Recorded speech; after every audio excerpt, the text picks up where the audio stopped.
Please welcome back to the stage the Honorable Sara Gideon, Speaker of the Maine House of Representatives.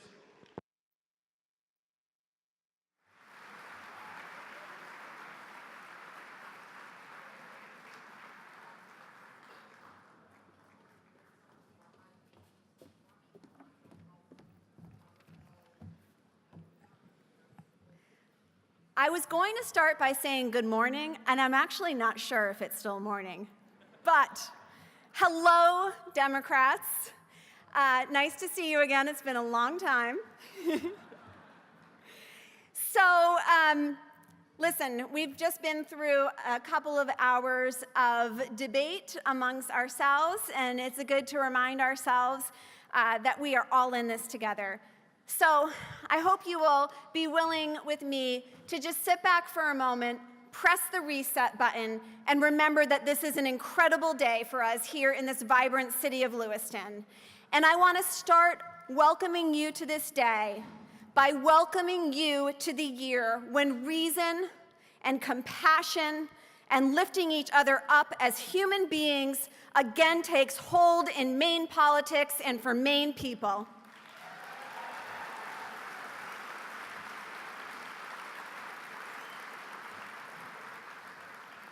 I want to welcome you to the year when we start looking to the promise of the future instead of the mistakes of the past. Now, for many of you, I introduced myself last night, but not for all of you, so please indulge me while I remind you that my name is Sara Gideon, and I always like to introduce myself by what is most important to me. I am a mom to 3 smart, funny, compassionate kids named Julian, Alec, and Josie, who I am so happy are here with me today.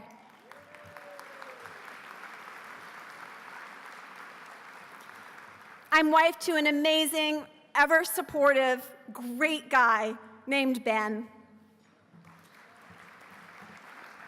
And just like you, I'm a community member and neighbor to people that I love. For me and my hometown of Freeport and my neighboring towns of Pownell and Durham. And it is the greatest honor and privilege of my life to serve you and the people of Maine as the Speaker of the Maine House of Representatives. I told you all yesterday that being Speaker is both the hardest but the most rewarding work I've ever done. I told you yesterday that now more than ever, and probably because of the political environment, I am more committed to this work than I have ever been.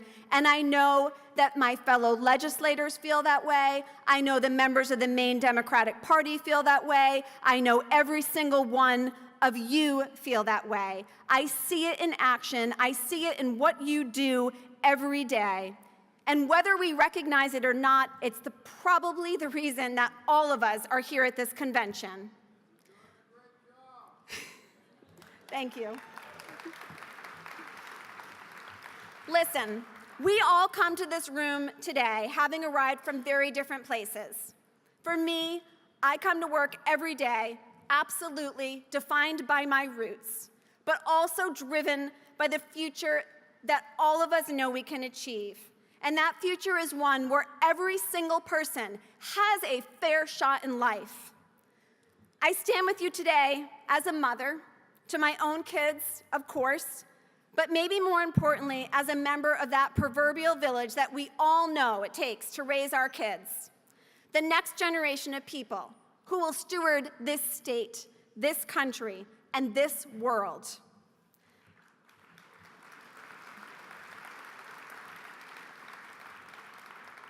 I also stand with you all today as the daughter of my immigrant father who fell in love with this country and who fell in love with the promise. As the daughter of my mother who taught me that strength and compassion and a woman leading the pack are fundamental to our success as human beings. And as the grandchild of refugees who created for themselves and their families the American dream of safety and opportunity and hope.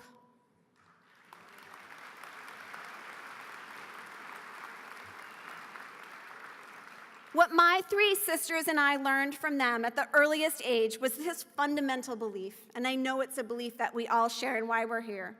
It's this, that we have the power to lift each other up, to improve the lives of our fellow human beings, and that it is our absolute responsibility to do so.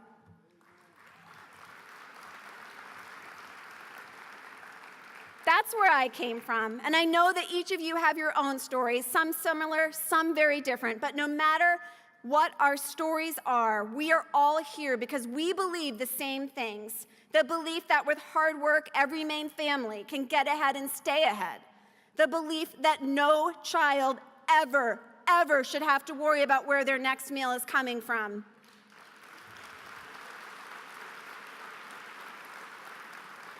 That every Maine kid, regardless of their zip code, should have access to an amazing, excellent, world-class education. That quality, affordable health care in a modern civilized world is a most basic human right.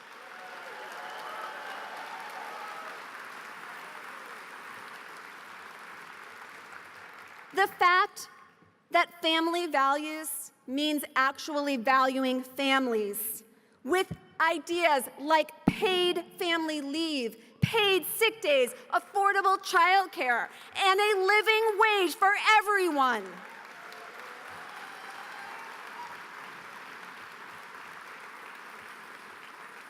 That our success as a state and as a nation depends on ensuring our people have the skills and opportunities to tackle the jobs of today and tomorrow. The idea that women should get an equal day's pay for an equal day's work, and while we're at it, folks, that their voices should be heard and that their stories matter.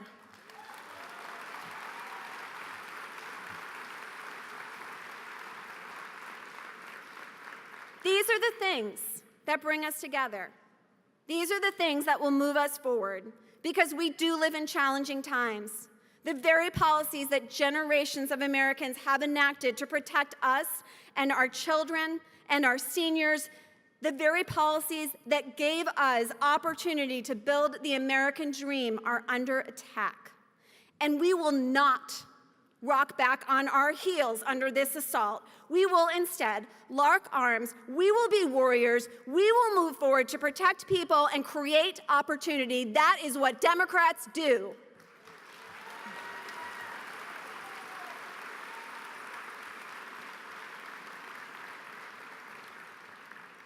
I think we all know that the opioid epidemic has reached crisis levels in our state.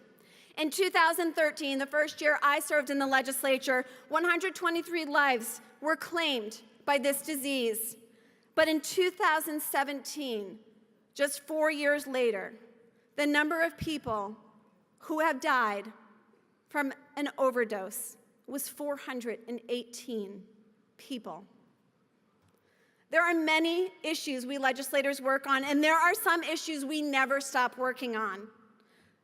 For me and my colleagues, opioid addiction and substance use disorder is one of those issues.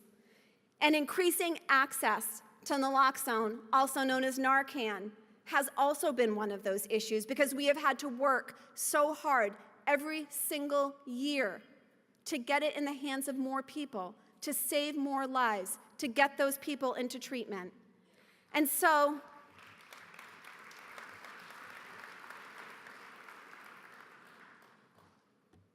just as an aside, every single time Paul LePage did everything he could to stop that drug from getting into the hands of more people who could save more lives. And every single time we beat him.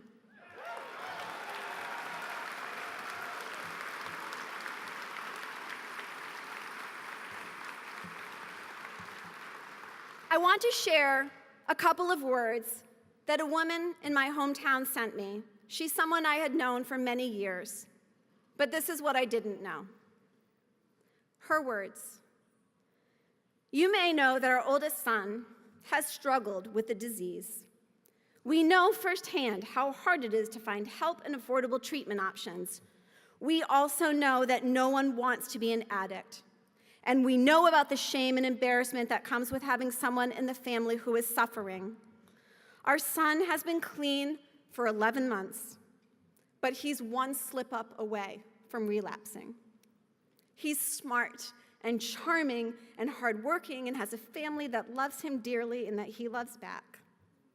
We are thankful for every single day we have with him, and I am remarkably proud of him.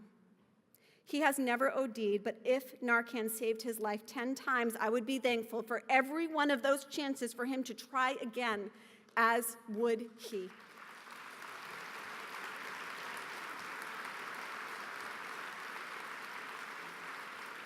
Democrats, this is why our work matters, because everyone deserves another chance to have the opportunity to build a life, family, meaningful work.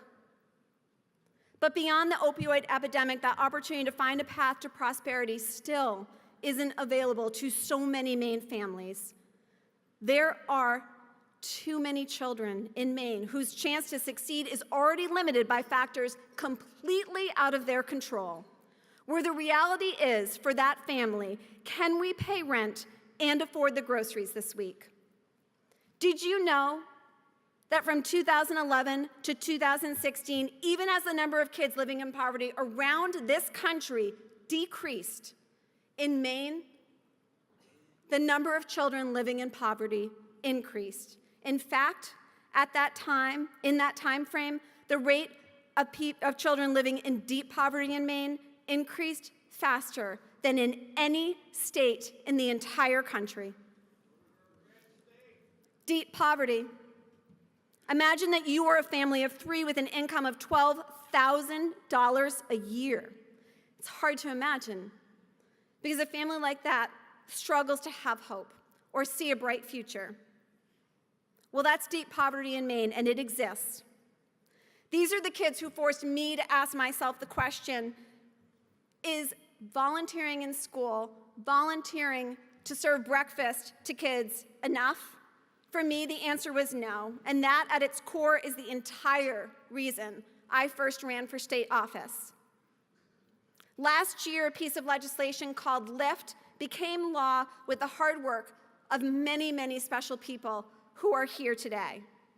We estimate that it brought 2,800 of the 10,000 children living in deep poverty into a secure and stable place. But lifting kids and their families out of poverty is not enough if those families don't have entry to the workforce. So this year, it was my privilege to meet Mariah Geer when she came to testify on what we called Lift 2.0. It was the second part of the original bill to lift people out of poverty, and it asked the question, how do we actually create a way that people stay out of poverty and actually have a family and a life that is prosperous? I met Mariah when she came to testify on this bill, and this bill was aimed at educating and training parents so they could get good paying, stable jobs, and at the same time, making sure that we were training people in the fields where Maine businesses literally right now desperately need workers. 8 years ago, Mariah was living with her 2 kids at a homeless shelter. Until that point, she'd been a stay-at-home mom and an Army wife. She'd been out of the workforce for 4 years, and she needed to rebuild her entire life. So despite all the uncertainty involved, Mariah went back to school with the help of the Parents as Scholars program. She got a minimum wage job on campus, working around her class schedule. But she also received help with childcare provided by Parents as Scholars. Without it, she never would have been able to stay in school. And still, she only got by walking a very thin line between being able to pay the bills or not. But you know what? With hard work, perseverance, and the right support system, she did it. In 2016, she graduated summa cum laude with a double degree. In her testimony for the LIFT bill, she said, I will be able to earn far more than I could have ever earned without it, far more than I've ever lived on in my entire life. I'll be able to provide stability for my children and myself that I never had.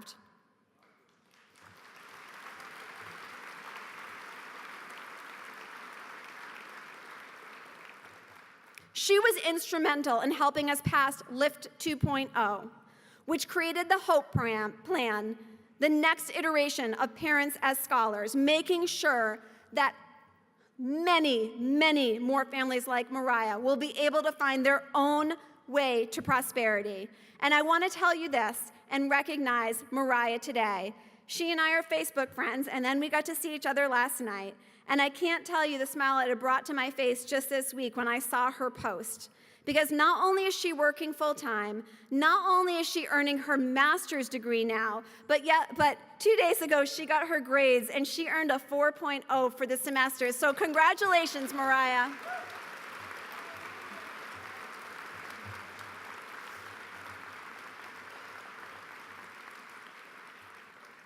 This is why our work matters, because it is not enough to say, we care about things, we need to take action. Everyone deserves the chance to escape poverty. Every child should have the opportunity to have that fair shot in life.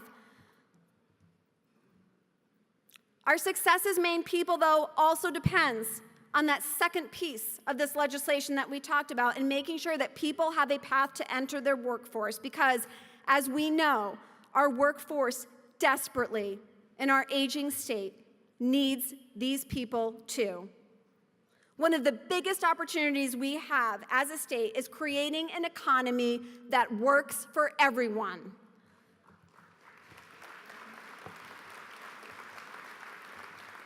But what does that mean, an economy that works for everyone? It means good-paying jobs that can actually support a family and expand the middle class. It means giving workers an opportunity to grow, climb the ladder, and the benefits like health care, retirement, and paid sick and family leave that support them every step of the way. It means ensuring our students are being prepared to take on the challenges they'll meet in the coming years, challenges that are far different than the ones that were faced by many of us. And it means building a bridge for those industries and way of life that has been upended beyond people's control. It means fostering a business climate that rewards risk takers who have always been the drivers of our economy and cultivating the new jobs of tomorrow. This is something Democrats also need to do, because if we work together, if we make smart investments, that future is within our grasp. Look around. There are so many wonderful examples of success in this state. You wouldn't know it because Paul LePage never wants to talk about them. But they are happening. A growing innovation economy is busy converting ideas to reality, from renewable energy and technology to healthcare and forest products. Maine can change the world.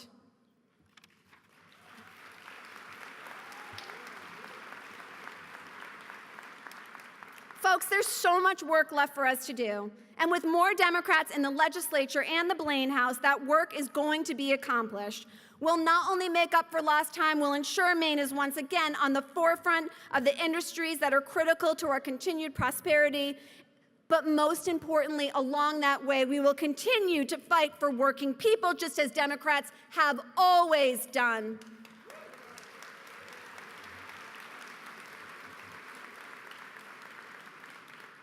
Whether on the national front or here in Maine, whether through awful immigration orders or malicious attempts to squash voter-approved health care, or the raises that we gave each other, both at the ballot box, I stand with you today believing this: the people's time has come.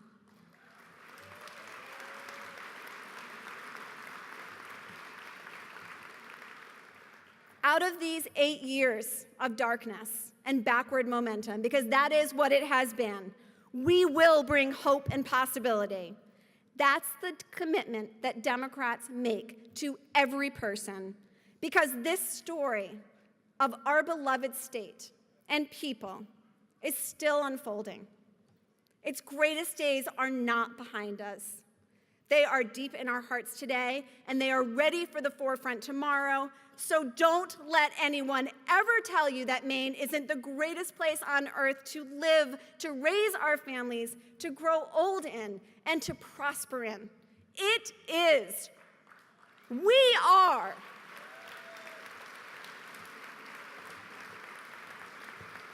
I want to thank each and every one of you here who support us, legislators, when we need it most, for pushing us, for demanding that we listen, for insisting that we do what's right. You have no idea how much that means to us and how we carry you in our hearts every day and with everything we do. Thank you.